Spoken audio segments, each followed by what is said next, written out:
19 তাৰিখৰ পৰা অসমৰ পৰিস্থিতি আমি দেখিছোঁ অত্যন্ত এটা ভয়ানক পৰিস্থিতিৰ সৃষ্টি হৈছিল 4খন জিলাত এটা বিধ্বংসী বানপানী প্ৰলয়ংকাৰী বানপানী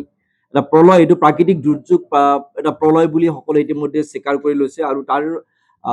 পৰৱৰ্তী সময়ত এই প্ৰাকৃতিক দুৰ্যোগ বা এই প্ৰলয়ৰ পৰৱৰ্তী সময়ত লগে লগে ইমিডিয়েটলি আমাৰ চৰকাৰখনে যিখিনি ব্যৱস্থা গ্ৰহণ কৰিব লাগে আটাইখিনি ব্যৱস্থা গ্ৰহণ কৰিছে মাননীয় মুখ্যমন্ত্ৰী ডাঙৰীয়াৰ নিৰ্দেশত প্ৰথমতে তাত আমাৰ মন্ত্ৰী কেৱল 3জনকৈ আমাৰ সন্মানীয় কেবিনেট মন্ত্ৰী 19 তাৰিখৰ পৰা তাত বাহৰ পাতি থকাৰ পৰা আৰম্ভ কৰি আজি কালিৰ দিনটোলৈকে বা আজিলৈকে যদি আমি চাওঁ অহৰহ এটা প্ৰচেষ্টাৰ মাজেৰে এই গোটেই প্ৰক্ৰিয়াটো মুখ্যমন্ত্ৰী ডাঙৰীয়াৰ নেতৃত্বত অসম চৰকাৰে গোটেই প্ৰক্ৰিয়াটো ইতিমধ্যে কিছু ষ্টেবল কৰিবলৈ সক্ষম হৈছে যিটো এটা প্ৰাকৃতিক দুৰ্যোগ এইটো আৰু ইতিমধ্যে আপোনালোকে যিখিনি বেনিফিট ঘোষণা কৰা হৈছে যিসকল দুৰ্গত বা যিসকল আক্ৰান্ত যিসকল অত্যাধিক ক্ষতিগ্ৰস্ত হৈছে এইসকল ব্যক্তিক ইতিমধ্যে বিভিন্ন সহায় সাহায্য কৰা হৈছে তাৰ পিছতে কিন্তু আমি দেখা পাইছো এটা বিষয় অকমান মন কৰিছো আমি কথাটো এইখিনি সময়ত প্ৰাকৃতিক দুৰ্যোগৰ সময়ত কোনো বিষয় ৰাজনীতিকৰণ কৰাটো উচিত নহয় বা কোনো কথাতে অহৰহ চৰকাৰখনৰ গালি খপনি পাৰি থকাটো বা সহযোগ কৰাটোহে বেছি প্ৰয়োজন বুলি আমি অনুভৱ কৰোঁ কাৰণ প্ৰাকৃতিক দুৰ্যোগ কেতিয়াও চৰকাৰক কৈ নাহে বা কোনো হঠাতে এটা হোৱা এটা দুৰ্যোগটো হৈছে প্ৰাকৃতিক দুৰ্যোগ বিভিন্ন সময়ত দেশৰ বিভিন্ন প্ৰান্তত হৈছে অসমতো সেই ধৰণে এই 4খন জিলাত এনেকুৱা এটা অৱৰ্ণনীয় পৰিস্থিতিৰ সৃষ্টি হৈছিল আৰু তাৰ পিছতো চৰকাৰখনে লগে লগে যিমানখিনি ব্যৱস্থা গ্ৰহণ কৰিব পাৰে কৰিছে আৰু এতিয়াও কৰি আছে কিন্তু আমি দেখিছোঁ কিছুমান বিৰোধী দলেই হওক বা অন্যান্য কিছুমান সমাজৰ ব্যক্তি আছে যিসকলে সদায় এটা নিগেটিভ নেৰেটিভ এৰি দি চৰকাৰখনক অহৰহ সমালোচনা থকা কৰাৰ আমি চেষ্টা কৰা আমি দেখিছোঁ যিবোৰ একচুৱেলি উচিত নহয় আজিৰ সময়ত আমিও এটা ৰাজনৈতিক দল প্ৰতিনিধিত্ব কৰি আছোঁ এইখিনি সময়ত ৰাজনীতি কৰাটো উচিত নহয় আমি বিবেচনা কৰোঁ আমি সদায় আমাৰ মনৰ পৰা কেতিয়াও ৰাজনৈতিক বক্তব্য ৰাখিবলৈ এইখিনি সময়ত আমাৰ মন নাযায় বা আমি নকওঁ আমাৰ কথা কি দুৰ্গত মানুহখিনি কেনেকৈ আমি সহায় কৰিব পাৰোঁ আজিও আমাৰ দলৰ পিনৰ পৰা কেইবাটাও হেল্থ কেম্প কৰিবৰ কাৰণে এটা বৃহৎ টিম ইতিমধ্যে 4খন জিলালৈকে ওলাই গৈছে আমাৰ দলৰ পিনৰ পৰা বিভিন্ন আমি সহায় সাহায্য কৰিছোঁ আমাৰ দলীয় কৰ্মীসকলে সতীৰ্থসকলে কাৰ্যকৰ্তাসকলে জিলা পৰ্যায়ৰ মণ্ডল পৰ্যায়ৰ ৰাজ্যিক পৰ্যায়ৰ আমাৰ কেবিনেট মন্ত্ৰীসকল বিধায়কসকল সকলোৱে একদম নিজক তাত নিয়োজিত কৰিছে যিমান পাৰি তাৰ কাম কৰিবৰ কাৰণে চেষ্টা কৰিছে অন্যান্য বিৰোধী দলৰ কোনোবা গৈছে আমি নাই যোৱা বুলি ক'লে তেওঁলোকে হয়তো কাৰোবাক সহায় কৰিছে আমি দেখিছোঁ কিন্তু কথাটো হৈছে কি তেওঁলোকে সহায় কৰাতকৈ তেওঁলোকৰ ৰাজনৈতিক বক্তব্যবোৰে এইখিনি সময়ত মানুহক অসন্তুষ্ট কৰি তোলে সেইটো আমি মন কৰিছোঁ আমি সেই সকলকো আমি অনুৰোধ জনাইছোঁ যাতে এইখিনি সময়ত চৰকাৰখনক সহযোগ কৰক এইখিনি সময়ত যদি কৰবাত কোনোবা এইটো সাহায্য পাবলৈ বাকী আছে চৰকাৰখনক গঠনমূলকভাৱে দেখুৱাই দিয়ক তেওঁলোকে সহযোগ কৰক আজি চৰকাৰে 15,000 টকাকৈ ইনিচিয়েলি বোকা চাফা কৰিবৰ কাৰণে পলক চাফা কৰিবৰ কাৰণে ইমিডিয়েটলি পাকঘৰৰ দুই এটা বাচন বৰ্তন কিনিবৰ কাৰণে দুখন কাপোৰ কিনিবৰ কাৰণে 15,000 টকা এটা এৰি দিছে প্ৰায় 75,000 পৰিয়ালক ইতিমধ্যে এৰি দিছে এইটো এতিয়া কাইলৈ পৰা এছেছমেণ্ট চলিব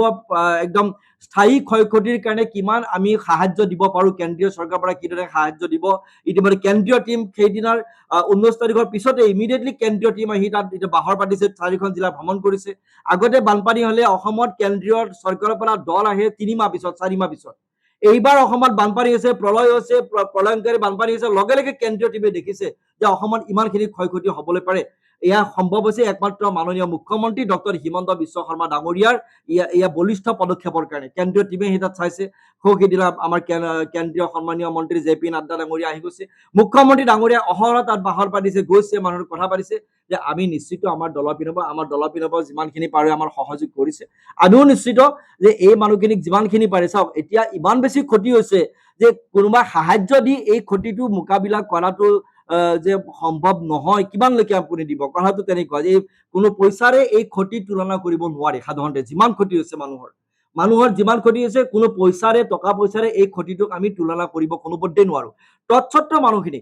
মানুহখিনি যাতে তাত থিয় হ'ব পাৰে দুইখন ভৰিৰ ওপৰত তেওঁলোকে থিয় হৈ আকৌ পুনৰ তেওঁলোকে ঘৰটোৰ এটা নিৰ্মাণ কৰিব পাৰে ঘৰখন পাতিব পাৰে দুই এপদ বস্তু কিনিব পাৰে এটা পৰিৱেশলৈকে যদি তেওঁলোক আহিব পাৰে তাৰ কাৰণে মুখ্যমন্ত্ৰী ডাঙৰীয়াই ইতিমধ্যে যিখিনি ব্যৱস্থা গ্ৰহণ কৰিছে অসমৰ সৰ্বস্তৰৰ জনতা আনকি বানাক্ৰান্ত মানুহে যিখিনি মানুহ ইতিমধ্যে দুৰ্যোগত আক্ৰান্ত বানাক্ৰান্ত যিসকল ভুক্তভোগী তেওঁলোকেও এইখিনি অন্তত কিছু হ'লেও অন্তত সন্তুষ্টি প্ৰকাশ কৰিছে তেওঁলোকৰ মাজত বহুত বিশেষ আমি আপত্তি দেখা নাই অৰুণোদয়ৰ 2500 টকাৰ পৰা আৰম্ভ কৰি একেবাৰে আপোনাৰ বীমা কোম্পানীলৈকে আনকি বেংকৰ কিস্তি 6 মাহলৈকে যদি এটা মৰেটৰিয়াম ঘোষণা কৰিছে 6 মাহলৈকে যদি তেওঁলোকে EMI দিবলগীয়া নহয় বা স্কুল ঘৰ নিৰ্মাণৰ পৰা অংগনবাড়ী কেন্দ্ৰ পুনৰ নিৰ্মাণলৈকে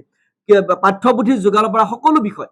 আনকি নামঘৰ পুনৰ নিৰ্মাণলৈকে নামঘৰৰ পুনৰ ভাদ মাহ আহি আছে তাকে নামঘৰ পুনৰ নিৰ্মাণলৈকে আটাইখিনি কাম ইতিমধ্যে মুখ্যমন্ত্ৰী ডাঙৰীয়া আৰু আমাৰ চৰকাৰখনে কৰিছে। তাৰপিছত এই নিগেটিভ নেৰেটিভ যিসকলে কৰিবলৈ বিচাৰিছে, এটা নিগেটিভ নেৰেটিভ দিবলৈ চেষ্টা কৰিছে, মানুহ বিভ্ৰান্ত কৰিবলৈ চেষ্টা কৰে, চৰকাৰখনৰ কাম কাজত এটা জটিল পেলাবলৈ চেষ্টা কৰে, চৰকাৰখনে যিমান স্মুথলি কাম কৰিবলৈ গৈছে, কোনোবাই যেন ইয়াত আকৌ অসমৰ কেইজনমান ব্যক্তি, এইটো সকলো নহয়, দুৰ্যোগত আক্ৰান্ত ব্যক্তিসকলে কিন্তু এইসকলক সহায় কৰা নাই। আমি সেইটোৱে ভাল পাইছো, কাৰণ তেওঁলোকে দেখিছে এই দুৰ্যোগত আক্ৰান্তসকল যিসকল ক্ষতিগ্ৰস্ত, তেওঁলোকে কিন্তু এই কথাবোৰ তেওঁলোকৰ কোনো আপত্তি নাই, তেওঁলোকে যিখিনি পাইছে ইতিমধ্যে আৰু তেওঁলোকক দিব, মুখ্যমন্ত্ৰী ডাঙৰীয়াই কৈছে। কিন্তু এই বিৰোধী একাংশ মানুহে ফেচবুক লাইভ কৰি হওক, টিভিত গৈ হওক, অযথা কিছুমান বিতৰ্ক কৰি পৰিৱেশটো বিনষ্ট কৰিবলৈ চেষ্টা কৰিছে। আমি আহ্বান জনাইছো তেওঁলোকে এইখিনি সময়ত দুৰ্গতসকলক সংগ দিয়ক, এইখিনি সময়ত তেওঁলোকে চৰকাৰক সহযোগ কৰক। চৰকাৰখনে কোনো ৰাজনৈতিক দৃষ্টিভংগীৰে আমি যোৱা নাই, আনকি আমাৰ দলেও আমি যিখিনি পালো সকলো মানুহক,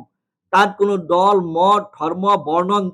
নিৰ্বিশেষে সকলো মানুহক আমাৰ সহযোগ কৰিছো। মানুহখিনিক উদ্ধাৰ কৰিব লাগে, মানুহখিনিক সকাহ দিব লাগে, এইটো লেনত আমি কাম কৰিবলৈ বিচাৰিছো। আমাৰ চৰকাৰে কৰিছে, আমাৰ দলে এইটো লেনত আমি কাম কৰিবলৈ বিচাৰিছো, যাতে আমি মানুহখিনিক কিছু পৰিমাণে সকাহ দি অন্তৰৰ ঘৰখন পুনৰ নিৰ্মাণ কৰিব কাৰণে আমি থিয় হ'বলৈ আমি সাহায্য কৰিব পাৰো, আমি আগবঢ়াই নিব পাৰো। সকলো অসমৰ প্ৰতি স্তৰৰ জনতাই সহযোগ কৰিছে। তাৰ মাজত এনেকুৱা কথা বতৰাবোৰ যদি কোনোবাই এই কামবিলাক আমি দেখিছো, কোনো বিৰোধী নেতাসকলক, কোনো সমাজত অন্যান্য 2-4জন ব্যক্তি থাকে, আমি দেখিছো সেইসকলে মানে এই নেতিবাচক কথাবোৰ কৈ কৰবাত যেন জতি পৰক, কৰবাত যেন মানুহক তেওঁলোকে মানে কি